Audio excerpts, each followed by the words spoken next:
Oh, this is a road that I travel several times a week. Between Cavan town and Clonus, which is less than half an hour's drive, I travelled into Northern Ireland 3 times. I travel seamlessly across the border, as do many thousands and thousands of other people. Oh, I grew up in a border community, and the troubles of that era caused mayhem.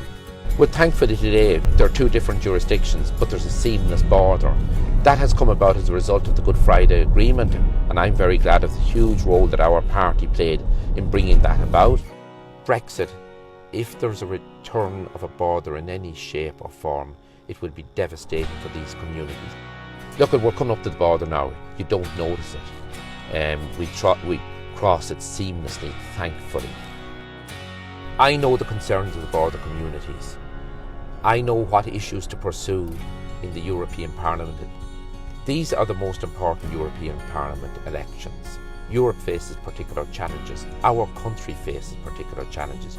I appeal to you to give a person who is committed to defending the interests of the border communities your number 1 vote on May the 24th.